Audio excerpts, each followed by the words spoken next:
Well, thank you very much, Daniel. It's lovely to be here. I'm so glad that you were able to fit me in. It's something I've wanted to do for some time, and the circumstances just sort of came together perfectly. So thanks so much. I'm going to read 5 poems for you this evening. This first one, they're all from, I have one new one, but the others are all in this book. This first one is called Tomatoes. And just a little backstory on it. I lived in Ann Arbor for a long time, like Daniel said. I went to the University of Michigan. And, my wife and I rented a house there. And the lady who owned it, her father, when they were growing up there, he used to grow these prize-winning tomatoes in the yard. And in fact, the local newspaper had come around to take a picture of the tomatoes, and she was really proud of it. And she sent this to me in the mail one day because I, in fact, was trying to grow tomatoes and doing a terrible job of it. And she said, "Here, let me help you out a little bit," because she clearly had some experience with it. So anyway, this is just sort of like the story of that venture and the letter that she sent me. Tomatoes. An unexpected letter in the mail today. Our names inscribed in fountain pen. The franking mark and inky Rorschach smudge. Inside the envelope, old clippings from the local daily. A photograph enlarged on freckled paper. The sender's note of explanation, folded sensibly and stapled to the rest. A little German lady owns the house. Last year, she saved our beef tomatoes, drove stakes into the soil, tied the leafy branches back with twine. Her father butchered rabbits raised in cages here, used their droppings as a fertilizer. In shirt sleeves, trousers clasped with braces, he's dwarfed by plants that tower 10 feet high. Old photographs are also public-minded. Behind our cellar door, the shadow of those vines, a wheel for sharpening, dim electric light, the years of quiet violence, what that was like.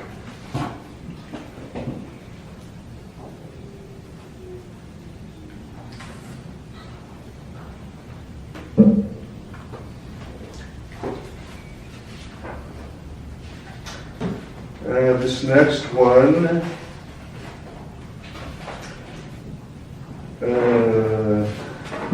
keeping with the food theme, this is just about a trip to the grocery store. I think it's fairly self-explanatory.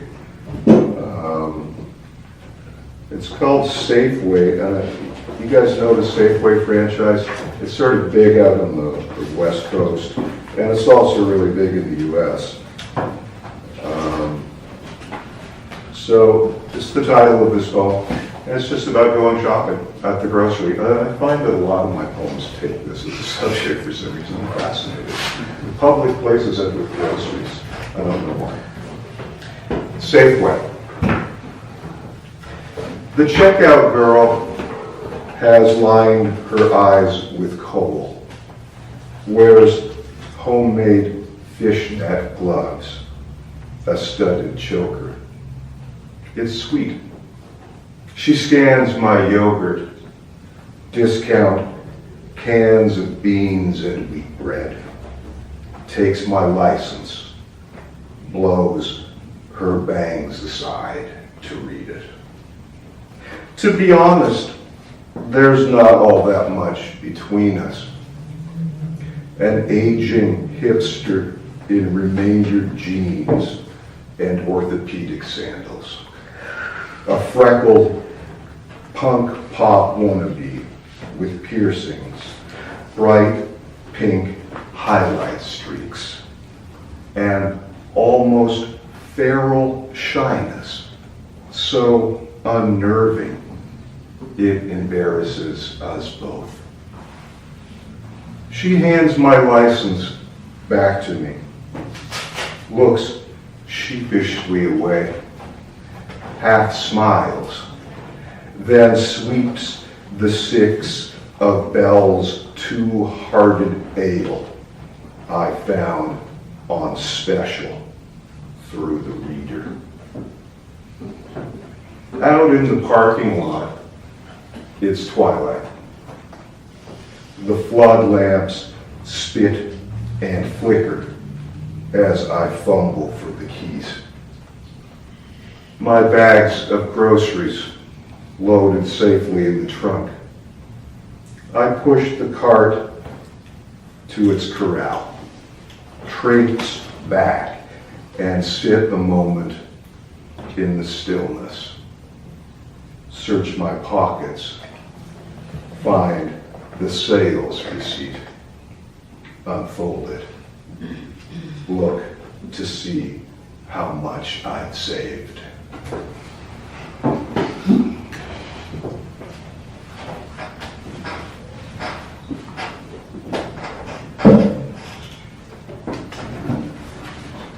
Okay, this next one was written for a friend when I was living in Ann Arbor, and it was sort of like a kind of a rejoinder to an essay, or kind of a polemical essay, as I remember it, by Mary Carr.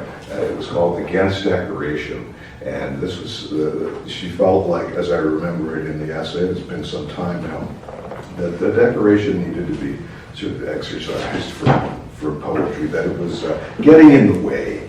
And my friend and I felt completely contrary to that. And this poem sort of addresses it. And it sort of deals with, first of all, kind of like a crummy trade book of poetry that I found in a bookstore. And then sort of a bridge moment where we're walking together. And then thinking about the original version of that book in the original language. So decoration, and this is for my friend Heather Abner. Just one other thing, the reference to Lost Son here is to Theodore Roethke's book.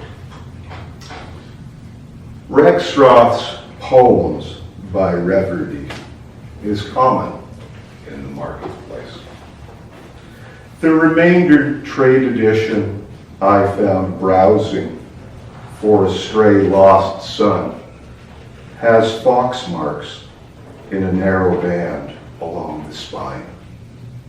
New Directions colophon, one grease, a touch of soil, and 2 old tape abrasions on the price-clipped sleeve.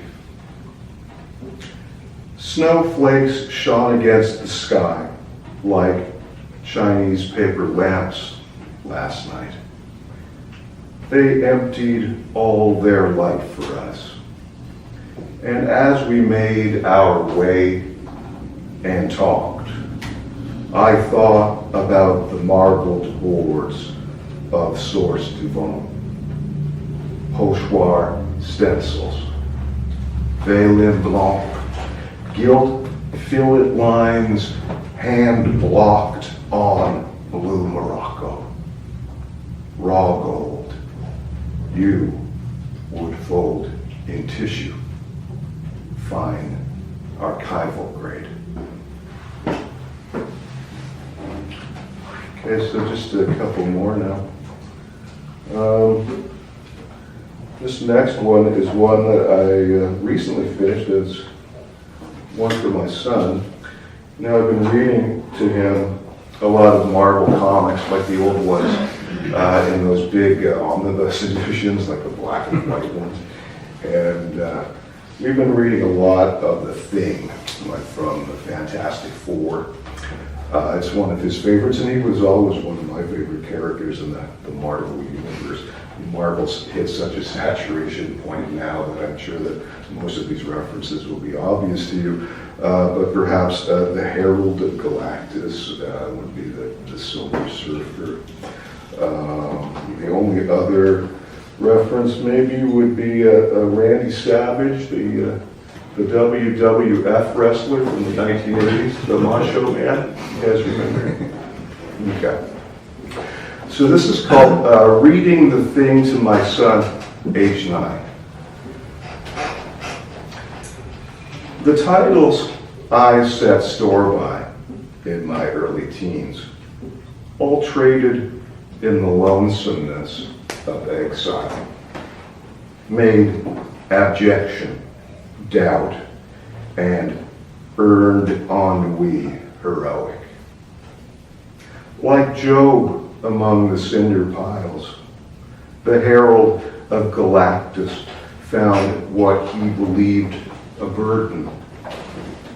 Bruce Banner lived a life bereft of hope, as plaintive as the piano theme they used to close the show with on TV.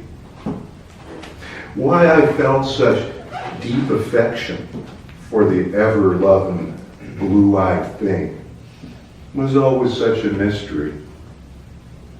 These days I share his stories to connect more with my son, do his voice like Randy Savage, make what's monstrous seem less certain, draw attention to his fingers, how he gets what's needed done. And finally, this is an elegy that I wrote for my old 1974 Volvo 142. I love my car. It was such an amazing car. And in the end, it just could not be saved. So, of course, the tow truck came, and we, drove behind it all the way to the wreckers. So, this is the story of that lovely car. And so it's called Sheet Iron. The tow truck driver gives each tire some air, adjusts the power hoist. So this is how we say goodbye. There's nothing dignified, no floral wreaths or orange flags, no veils. Our makeshift motorcade proceeds past concrete lots and strip mall dojos. Bleak industrial estates give way to open fields of beans. It's noon when we arrive at Nixon's salvage. Some toothless mongrel calls the owner, wipes a hand against his livery. Last rites. Pry off the license plate. Sign away the title. Don't look back. It smells of diesel. Someone fires up the crane. Take the goddamn money. Get the fuck away.